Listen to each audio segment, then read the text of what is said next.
Assalamualaikum warahmatullahi wabarakatuh. Hari ini kita akan melanjutkan materi baru, yaitu desain grafis dengan aplikasi CorelDRAW. Nah, ini adalah tampilan dari CorelDRAW 2019. Jika kalian belum punya, kalian bisa install dulu ya, karena besok kita akan melaksanakan praktek. Nah, ini pada tampilan awalnya setelah kita buka kan seperti ini. Di sini ada muncul new document, artinya dokumen yang baru sama sekali dan akan kita buat. Kemudian yang lainnya ini adalah karena Ibu sudah pernah bikin terdahulu ya, ini adalah file-file yang sudah pernah Ibu buat sebelumnya. Karena kita baru memulai, maka kita klik saja new document, klik. Di sini akan ditanyakan atau dimintanya mengisi nama file misalkan latihan 1. Ini tidak diisi juga tidak apa-apa, nanti pada saat kalian menyimpan, nah baru kalian beri nama filenya apa. Ini adalah ukuran kertas kerjanya, ini lebarnya berapa, tingginya berapa, satuan ukurnya apa, resolusinya berapa. Kalau sudah, klik OK. Apa saja bagian-bagian dari layar CorelDRAW ini? Kita mulai saja dari yang pertama. Jadi yang pertama, supaya kalian mudah memahaminya, ini namanya adalah title bar. Title bar ini adalah judul yang sudah kita ketik dari awal tadi, dan jika tidak kita ketik maka di sini untitled one. Yang kedua adalah menu bar. Ada menu file, edit, view, layout, dan lain sebagainya. Ini sama aja seperti kayak di Word, Excel, PowerPoint, kan sama seperti ini. Berikutnya yang ketiga adalah standar bar. Ini standar bar standar. Di sini ada open, ada new, ada open, ada save, dan lain sebagainya. Di bawahnya standar bar ada property bar, yang ini. Baris keempat ya. Ini adalah ukuran kertas. Ini adalah lebarnya, tinggi kertas. Kemudian ini adalah orientasi kertas, apakah mau yang portrait atau mau yang landscape. Kemudian yang ini adalah ukuran halaman itu di setiap halaman, apakah mau sama atau mau berbeda. Kalau mau sama maka kalian pilih all page. Ini kan bentuknya sama semua ukurannya. Kalau yang di sebelahnya ini beda-beda, ada yang tinggi, ada yang rendah, ada yang sedang. Berarti dalam satu file terdapat beberapa halaman dengan ukuran kertas yang berbeda-beda. Karena di Corel itu ya, kita bisa memiliki halaman beberapa. Nah, ini ada halaman 1, nanti bisa ada halaman 2, halaman 3, dan seterusnya. Berikutnya ini adalah satuan ukurnya milimeter. Jika kalian terbiasa menggunakan sentimeter, ubah saja menjadi sentimeter. Nah, dan seterusnya ya itu. Berikutnya yang kelima adalah toolbox. Nih, toolbox ada di bagian sebelah kiri. Ini namanya adalah toolbox. Ada pick tool. Nah, apabila kita sorot pick tool, maka di situ ada fungsinya select, position, or transform object. Itu adalah fungsi dari pick tool untuk menyeleksi, memindah posisi, atau mentransformasi objek. Nah, kalau kita perhatikan di setiap dari tool ini ada tanda segitiga atau seperti panah ya di ujung bawah kanan ini. Nah, ini. Nah, artinya di dalam situ ada lagi menu atau ada lagi tool lain yang tersembunyi. Misalkan ini ellipse tool, atau ini misalkan polygonal tool. Kita klik maka akan muncul lagi icon-icon lain atau fungsi lain di dalam sini. Ada star, spiral, dan lain sebagainya. Kemudian ini juga ya, artinya kan ada. Cara memunculkannya cukup diarahkan pointer mouse kalian ke sini, ke ujung, kemudian diklik. Klik kiri segitiga bawahnya ini, segitiga atau tanda panah bawahnya inilah. Nah, ini adalah tool-tool yang tersembunyi masih di dalam situ. Nah, baik, berikutnya sebelum kita lanjut ke nomor 6 box area, kita masih membahas toolbox. Jadi pada saat kita memilih toolbox, ini misalkanlah kita pilih freehand, maka otomatis property bar yang ada di atas ini akan berubah sesuai dengan tool yang kita pilih. Kita pilih ini lagi, text tool. Kita pilih text tool, maka dia akan berubah menjadi Ini menentukan jenis huruf dan ukuran huruf. Kita ubah lagi, misalkan kita menggunakan kontur misalnya lah. Nah, ini juga akan berubah sesuai dengan keperluan kita untuk mengkontur. Jelas lah. Berikutnya yang keenam adalah work area. Work area itu ya yang lembar kerja kalian ini namanya work area. Nah, ini kalau saya kepinggirkan dulu. Nah, ini namanya adalah work area. Ukurannya sesuai dengan apa yang kalian tentukan di awal tadi. Berikutnya adalah ruler atau penggaris. Ini yang di atas ini. Ini adalah yang membantu kita untuk membuat garis batas-batas ya, pembatas, supaya kita tahu di area mana saja yang akan kita desain dan tidak boleh keluar dari batas tersebut. Cara menggunakannya ini seperti ini. Misalkan ini penggaris, kita tarik. Nah, kita tarik lagi ke bawah sini. Nah, seperti itu. Sama halnya dengan yang kiri, kita tarik ke sini. Kita tarik ke sini. Ya, ini cara memberikan pembatas pada area kerja. Ini membantu kita supaya pada saat mendesain itu coret-coretan kita tidak sampai keluar dari batas yang kita tentukan. Bolehlah kita tidak menggunakan ini, tidak masalah ya, asalkan sudah kalian pahami di mana-mana saja mau membuat desain. Jadi cara menghapusnya tinggal diklik delete pada keyboard, kita klik delete. Nah, yang berikutnya adalah horizontal scroll bar. Horizontal scroll bar tuh yang di bawah sini. Ini akan menggeser area kerja kita mau ke kanan atau mau ke kiri. Ini tinggal digeser-geser aja, atau klik tanda panah ke kanan, klik tanda panah ke kiri.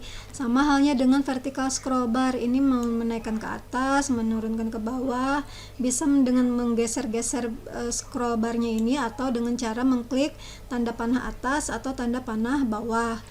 Yang berikutnya terakhir adalah color palette. Color palette adalah palette yang digunakan, palette tempat kita untuk memberikan warna ya. Ini adalah warna yang default atau yang sudah ditentukan oleh Corel. Sebenarnya masih banyak warnanya, itu nanti kalian akan pelajari dimana cara memunculkan warna-warna lain. Nah, ini adalah yang default, yang aslinya RGB ya. Ini kita klik.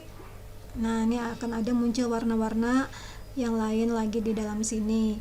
Bagaimana cara memberi warna pada sebuah objek? Itu ada dua. Ini kan saya hapus dulu, delete.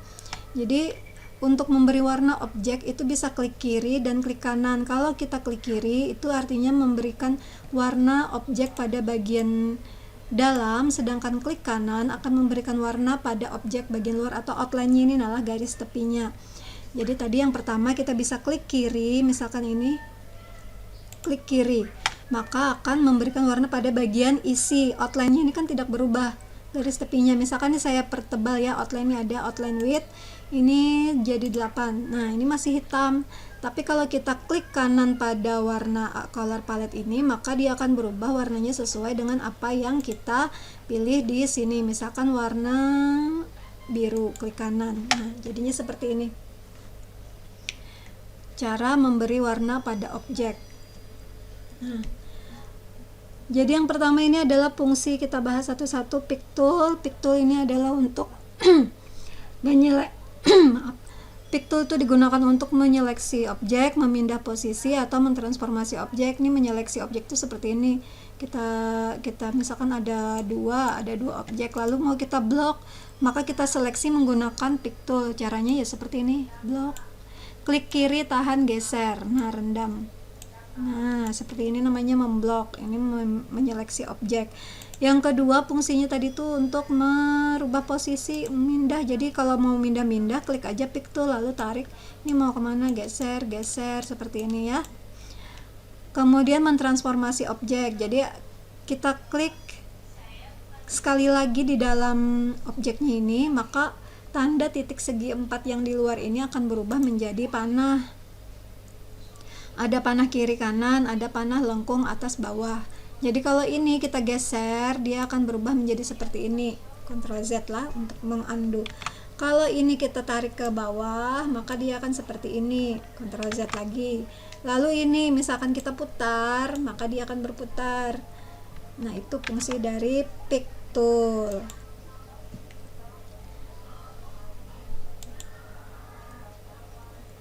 Baik, yang kedua adalah shape tool. Shape tool ini adalah mengedit kurva objek atau teks karakter dengan memanipulasi titik. Jadi ini digunakan untuk, misalkan ini ya, kita pilih shape tool, maka kita bisa menumpulkan ujung-ujungnya ini dengan cara tarik ke dalam. Nah, sehingga dia sudutnya tumpul.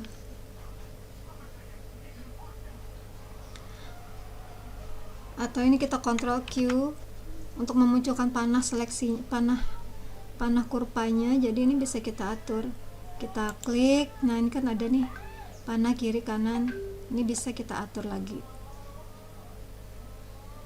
dengan cara memanipulasi titiknya ini.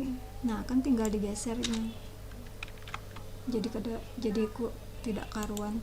Ini misalkan mau kita tarik ke atas. Nah, jadinya seperti itu. Udah ya. Berikutnya oh ya, ini pada saat kita men-scroll mouse kita tuh kan ada scrollnya. Kalau kita geser ke atas, dia akan memperbesar atau zoom. Kalau kita geser ke bawah, scroll mouse kita, dia akan men-zoom out. Nah, ke atas zoom in, ke bawah zoom out, ya. Berikutnya ini adalah crop tool. Crop tool ini digunakan untuk memotong atau menghapus area luar dari yang kita seleksi. Misalkan ini. Enter. Nah, jadi di luar area yang kita seleksi itu akan terhapus. Itu fungsi dari crop tool. Ada juga knife. Knife ini apa ya? Pisau. Misalkan kita potong seperti ini. Nah, ini apakah dia terpotong jadi dua? Terpotong ya, garisnya yang terpotong. Nah, itu setelah kita potong menggunakan pisau tadi. Undo, crop. Kemudian ini ada zoom tool. Nah, apabila kalian misalkan menzoom terlalu hilang misalnya lah di mana tadi area kita, maka kita bisa menggunakan zoom. Lalu pilih ini untuk zoom to patch atau shift F4. Jadi kembali lagi ke normal. Berikutnya ada freehand. Freehand ini digunakan untuk menggambar bebas ya. Ada menggunakan freehand, ada menggunakan 2-point line, bezier, pen, B-spline, polyline, dan 3-point curve. Tapi yang paling sering dipakai adalah freehand, 2-point line, sama bezier, juga sama pen. Jadi kalau freehand tuh kita gambar aja, freehand bebas aja mau menggambar apa ya. Syaratnya itu titik akhir bertemu dengan titik awal. Misalkan kita mau bikin apa ya, nah ini misalnya, nah ini bisa diwarnai apabila titik akhirnya bertemu dengan titik awal. Kita buktikan apakah bisa diwarnain. Klik, bisa. Yang tidak bisa diwarnai apabila titik akhir tidak bertemu dengan titik awal. Misalkan seperti ini, saya bikin seperti ini. Nah, ini tidak bisa diwarnain. Coba kita buktikanlah merah. Nah, tidak bisa, hanya outline-nya saja yang bisa diwarnain. Klik kanan, nah kan bisa. Tapi untuk isinya dia tidak bisa karena titik akhir tidak bertemu dengan titik awal. Paham ya? Kalau ini 2-point line, ini membentuk objek dari satu titik ke titik lain. Misalkan seperti ini, satu. Nah, kemudian tarik lagi. Jadi dengan cara di drag and drop. Di drag tuh klik, tahan, geser, lepas, klik, geser, lepas, klik, geser, lepas, klik, geser, lepas, dan seterusnya. Seperti itu membuat dengan 2-point line. Kalau yang lainnya bezier, ini sama saja dari satu titik ke titik lain. Nah, misalkan seperti ini. Titik akhir juga harus bertemu dengan titik awal agar kita bisa memberi warna pada bagian isi. Ini membuat dengan bezier. Bezier bisa dilengkungkan apabila kalian mengkliknya itu ditahan lalu digeser, klik, tahan, geser, misalnya seperti itu. Nah, klik, ditahan, geser. Nah, ini dengan Bezier. Bagaimana dengan yang lain? Pen tool sama aja, dari satu titik ke titik lain. Ini sama seperti Bezier. Nah kan, kurang lebih aja. Berikutnya ini adalah Artistic Media Tool. Artistic Media Tool ini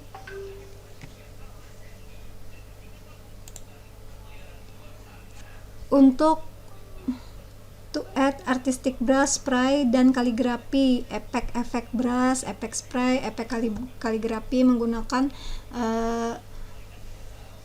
ini artistic media. Jadi kita klik misalkan artistic media, di sini ada pilihannya brush, ada sprayer, ada kemudian kaligrafi, kemudian expression. Ini bisa kalian pilih di sini jenis-jenis brush stroke-nya. Kemudian di sini kategorinya juga bisa kalian pilih mau yang seperti apa, atau kalian bisa memunculkannya lewat efek artistic media. Klik. Nah, ini artistic media apa saja yang terdapat di dalam sini. Kalian bisa scroll. Nah, yang ini ada yang berwarna, ada yang hitam putih, macam-macam ya. Jadi caranya mengaplikasikan ke objek bagaimana? Misalkan ini, kita klik objek yang sudah kita bikin tadi, lalu kita klik ini, maka dia akan berubah mengikuti bentuk dari objek yang kita bikin. Gua hapus dulu ya.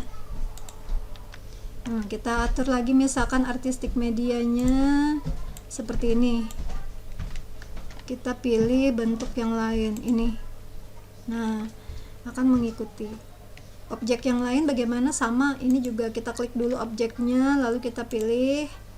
Nah, itu artistic media. Mau yang lain misalkan seperti ini, mau bikin bingkai misalnya, ini dibikin bingkai, kalian bisa gunakan yang ini. Nah kan lah, paham lah. Ini akan saya tutup saja. Jadi cara memunculkan pilihannya yang banyak tadi, kalian cukup pilih menu efek, lalu pilih artistic media. Berikutnya adalah rectangle tool. Rectangle tool ini digunakan untuk menggambar bentuk segi 4 dengan cara mendrag and drop. Udah tahu ya tadi. Klik lalu kita blok seperti ini, mau yang tinggi, mau yang rendah, atau yang bagaimana. Nah, kalau kalian ingin bikin segi 4 dengan sama sisinya, maka kalian harus menekan tombol kontrol di keyboard. Tekan kontrol di keyboard lalu blok seperti ini.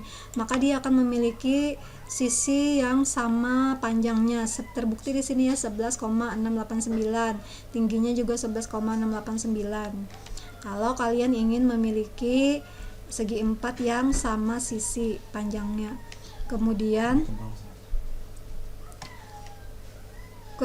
ini kita akan bikin lagi objek lain menggunakan ellipse tool. Baik, ini tadi ellipse tool sama dengan yang rectangle tool. Caranya kita blok, drag and drop ya, untuk membuat lingkaran. Nah, kalau kayak ini kan berarti membentuk elips. Kalau kalian ingin lingkaran sempurna, maka kalian harus menekan tombol kontrol di keyboard. Caranya tekan tombol kontrol di keyboard lalu buat lingkaran. Nah, dia akan memiliki jari-jari atau lingkaran sempurna. Berikutnya ada polygon star. Polygon ini membentuk segi. Berapa segi? Misalkan minimal di sini adalah segitiga. Nah, kalau kita tekan tombol kontrol di keyboard maka segitiga sempurna. Kalau kita mau segi 8, maka ketik aja 8 lalu bikin segi 8. Ini misalnya 8 tadi ya. Tekan. Nah, dia akan segi 8 juga di sini. Paham ya? Nah, ini akan saya hapus dulu. Kita lanjutkan lagi tadi persegi 8 atau poligon. Kita bikin lagi yang bintang, star. Kalau bikin bintang sempurna, tekan tombol kontrol di keyboard seperti ini. Nah, ini membentuk bintang. Segi berapa lagi bintang? Bisa seginya bisa diubah di sini ya. Mau berapa? Nah, ini Nih, ini untuk mengatur apa ini, ketajaman dari si bintang ini yang bagian dalamnya. Nah, berikutnya adalah text tool. Text tool ini ada dua macam, ada teks biasa, ada teks paragraf, artistic text dan paragraf text. Apa bedanya artistic text dan paragraf text? Kalau artistic text itu kita klik biasa aja seperti ini. Ini misalkan saya perbesar dulu hurufnya. Kita ketik misalnya Mandua Kota Banjarmasin. Ini kalau kita ketik kemana saja terus dia tidak akan turun ke bawah kecuali kita tekan tombol enter di keyboard. Beda dengan hal artistic text, paragraf teks. Kalau paragraf teks itu kita bikin dulu paragrafnya kotak seperti ini. Nah, baru kita isi tulisan di dalam sini, di dalam paragraf yang sudah kita bikin. Misalkan ukurannya kita perbesar. Mandua Kota Banjarmasin, dua Kota Banjarmasin. Nah, kan dia otomatis turun ke bawah apabila sudah sampai di ujung paragraf.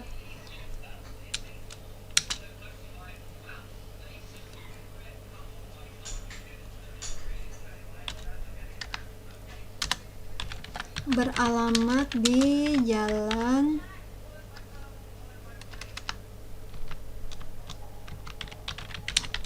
Pramuka. Nah, dia kan otomatis akan ke bawah. Apabila misalkan sini kita ketik sembarang lagi terus kita ketik. Nah, dan tiba-tiba paragraf kita itu berubah menjadi merah kotaknya, artinya di situ tidak muat lagi untuk mengetik teks dan kita harus memperkecil teks atau memperbesar ukuran paragrafnya ya. Jadi ini kita perbesar. Nah, dia akan biru kembali atau teksnya yang kita perkecil. Yang ini Ctrl A, kita perkecil menjadi 16 misalkan. Nah, seperti ini. Nah, pahamlah? Berikutnya ini tidak usah dulu. Ini adalah nih, contour tool. Contour tool ini macam-macam sebenarnya, aslinya drop shadow di atas ini. Drop shadow artinya untuk memberikan efek bayangan, kontur itu berlapis-lapis, blend itu membaurkan, distorsi ya mendistorsi ya, envelope nih kayak melipat-lipat objek, extrude membuat objek jadi 3 dimensi. Bagaimana aplikasinya? Yang pertama adalah drop shadow. Drop shadow ini memberikan bayangan. Jadi misalkan nih teks kita mau beri drop shadow, kita tarik aja seperti ini. Nah ini ada bayangannya. Atau objek ini misalkan mau kita beri bayangan, ini tidak ada warna ya. Nah, setelah kita beri bayangan, dia akan ada muncul warna. Bisakah warna bayangan ini kita ganti? Misalnya tidak mau warna abu-abu, bisa. Caranya tinggal diklik di sini. Nah, ini kan ada apa namanya nih? Kotak hitam. Berarti dari putih ke hitam. Kita double klik aja ini.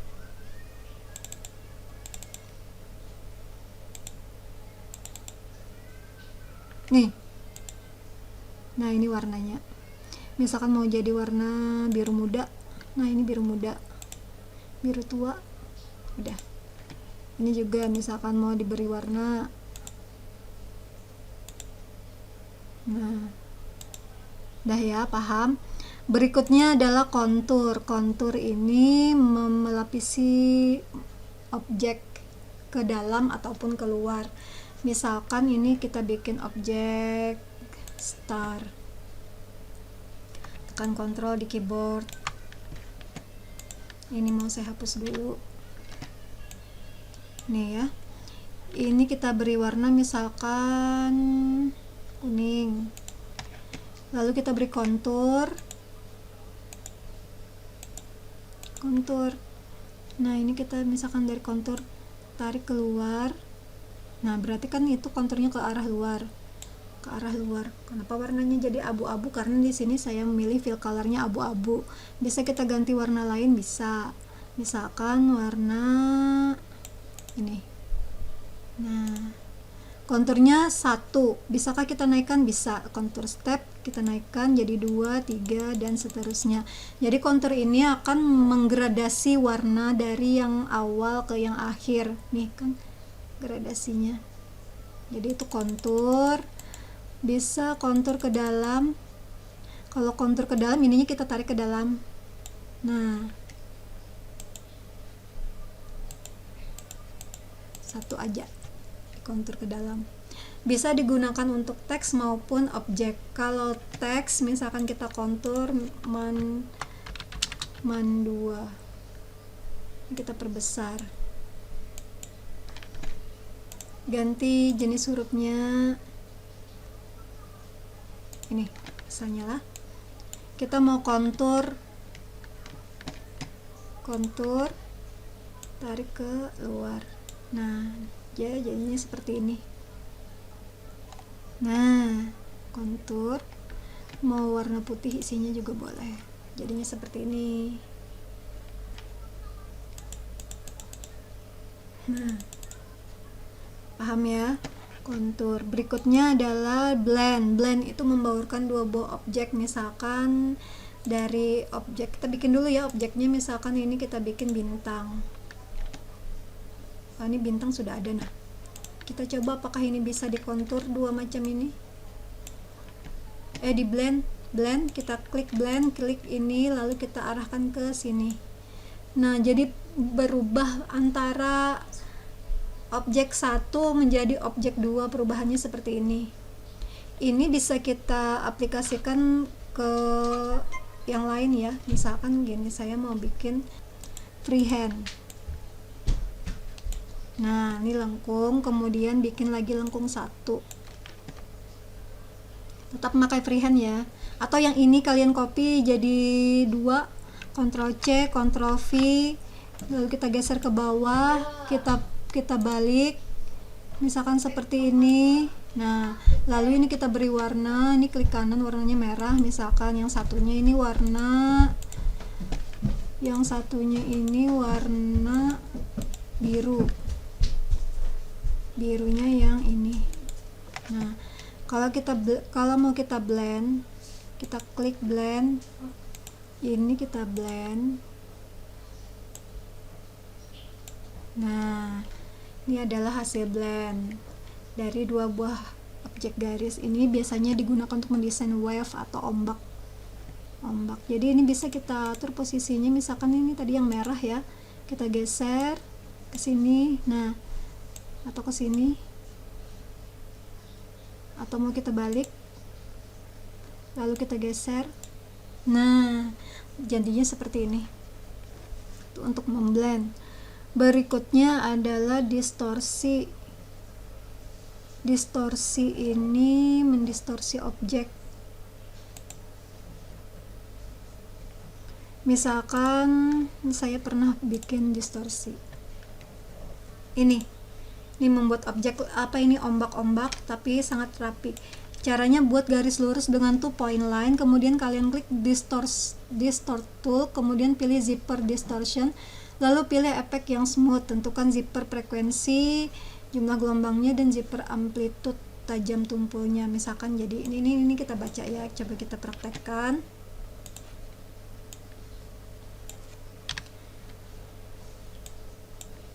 Kita buat dulu garis lurus menggunakan freehand saja, menggunakan 2 point line, misalkan seperti ini, klik. Nah, ini garis lurus. Karena tidak rapi, maka kita ulang menggunakan shift klik, tekan tombol shift di keyboard, bikin garis lurus seperti ini. Kemudian pilih distort tool, lalu pilih zipper distortion. Di sini kan ada 3 pilihannya, ada push and pull, ada zipper, dan twister. Jadi kita pilih yang zipper aja dulu. Kita pilih zipper, kemudian pilih efek yang smooth. Ini efeknya di sini juga ada yang smooth distortion, sudah. Lalu kita tentukan zipper frekuensinya. Zipper frekuensinya yang ini kah? Oh, ini amplitude, ini yang frekuensi. Kita naikkan 9 misalkan lah, zipper amplitude-nya kita juga naikkan. Nah, ini tajam tumpul gelombangnya, ini karena udah 9, cuma 9 seperti itu. Nah, kita perbanyak sudah. Kalau sudah, ini kita copy paste, kontrol, boleh diwarnai dulu, boleh di copy. Misalkan kalian mau mewarnai aja dulu, ini kita klik kanan, lalu di sini atur ketebalan garisnya berapa poin, misalkan 3 poin atau 8 atau 4 misalnya lah. Nah, baru kita copy paste, Ctrl C, Ctrl V, ini kita klik, tekan tombol shift, geser ke bawah. Jadi cara untuk memperbanyak itu ada macam-macam ya, selain Ctrl C, Ctrl V, bisa Ctrl D. Ini kalau Ctrl C, Ctrl V, objeknya itu tertumpang di atas sini. Misalnya kita Ctrl C, Ctrl V. Nah, ini ada 2. Kan setelah kita copy paste ada 2. Ini saya hapus. Kemudian ada juga Ctrl D. Ctrl D ini mengcopy objek tapi posisinya agak geser ke atas sedikit. Nah, seperti ini yang nampak di layar. Kemudian saya hapus. Kemudian ada juga dengan cara kita klik, tekan tombol shift di keyboard, kita geser ke bawah sini misalnya, lalu klik kanan. Lalu klik kanan ya tadi. Setelah itu kita Ctrl R. Nah, seperti itu untuk memperbanyak objek, menduplikat objek. Dah ya, paham untuk membuat gelombang dan membuat distorsi tadi. Berikutnya ini ada apa lagi ya? Envelope. Envelope ini semacam melipat-lipat objek. Misalkan ada objek segi 4 ini tadi ya. Kita beri warna hijau. Lalu ini kita pilih envelope. Envelope-nya bisa menggunakan rektangular, bisa freehand, kita freehand aja. Nah, ini kita klik. Nah, ini untuk membuat si objek melipat-lipat lah, pokoknya melipat-lipat objek sama aja dengan menggunakan envelope. Klik move tool.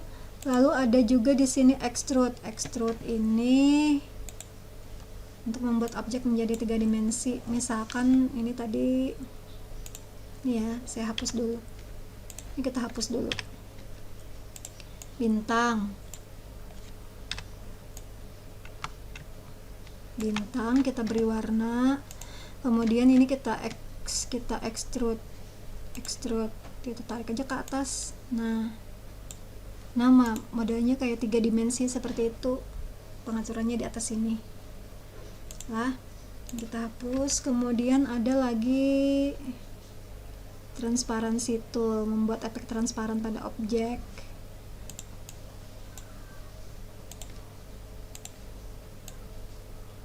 Nah, transparansi. Ini jenis transparansinya mau seperti apa, yang normal kah? Nah, kan macam-macam lagi.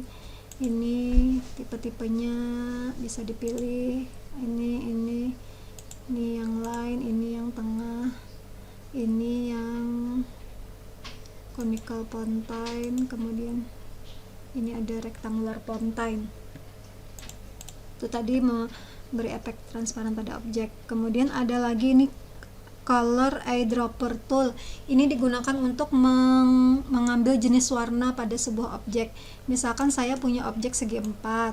Ini kemudian ada lagi, coba kita import dulu. Ini aja import. Nah, saya mau mencontoh warna yang hijau di sini untuk diisikan di sini, karena di sini saya agak kesulitan mencari warna yang sama, maka saya menggunakan eyedropper ini, color eyedropper pen tool. Kita klik, lalu kita pilih warna apa yang mau kita contoh. Misalkan ini lah, ini kita klik, lalu kita tumpahkan ke sini, klik kiri aja. Nah, maka akan memiliki warna yang sama dengan yang kita pilih tadi. Kemudian ada lagi di sini interactive fill tool dan smart fill.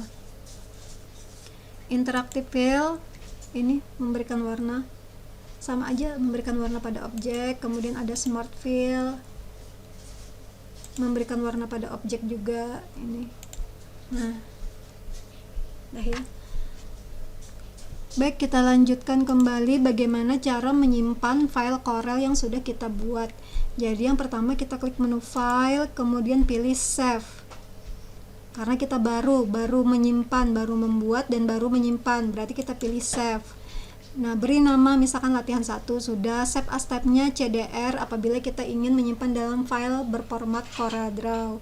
Jadi format tipenya ini kan macam-macam, ada CDR, PDF, AI dan lain sebagainya. Kalau kita mau menyimpan, suatu saat kita ingin edit lagi, maka kita harus menyimpan dalam format Corel.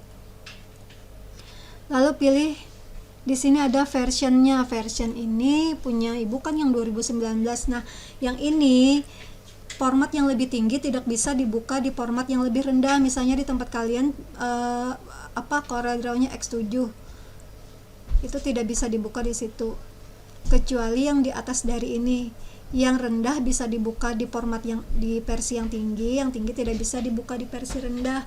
Kalau sudah, ini kita tinggal pilih save. Nah, sudah ya. Kemudian apabila kita ingin menyimpan dalam bentuk JPG, maka ini bisa kita blok dulu, apakah mau yang mana yang mau kita simpan. Misalkan saya ingin menyimpan tulisan manduanya ini saja, maka ini saya blok. Kemudian file, pilih export.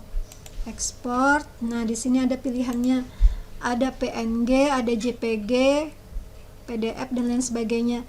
Beda antara PNG dan JPG, kalau PNG ini dia transparan, kalau JPG tidak transparan. Jadi kalau belakangnya itu pasti putih, kalau PNG itu transparan. Pilih aja yang mana, misalkan yang PNG ini kita ganti jadi man2, export. Nah, ini kotak-kotak ini menandakan bahwa dia transparan, tidak ada warna selain ini di belakang tulisan, jadi kosong.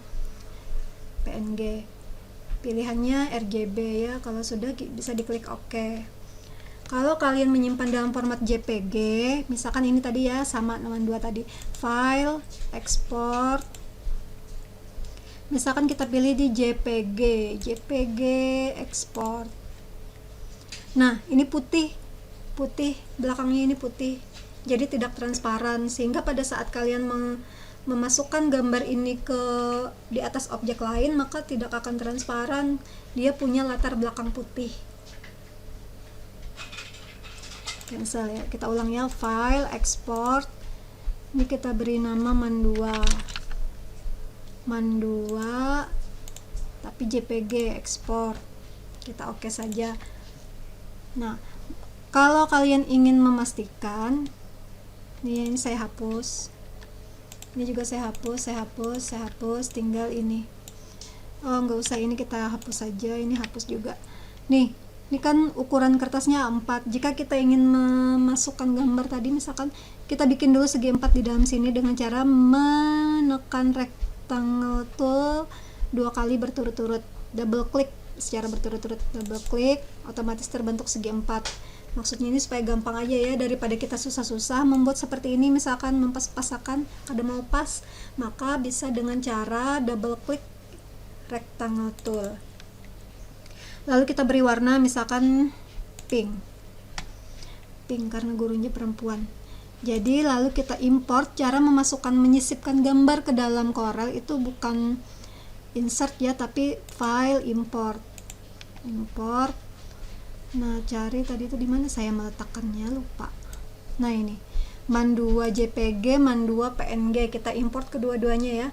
Kita tekan tombol kontrol di keyboard, import. Nah, ini 1, 2. Nah, ketahuan mana yang PNG, mana yang JPG. Kalau PNG dia transparan, ini PNG. Kalau ini JPG tidak transparan, jadi masih ada background putihnya. Itu perbedaan antara dua buah tipe-tipe gambar. Ini tadi transparan, yang ini tidak transparan. Jadi yang transparan ini adalah PNG, yang tidak transparan ini adalah JPG. Paham ya? Udah. Kalau sudah, kita bisa cukupkan pembelajaran atau materi kita sampai hari ini. Semoga bermanfaat. Jika ada pertanyaan, silakan tanyakan di grup WhatsApp. Ibu akhiri, assalamualaikum warahmatullahi wabarakatuh.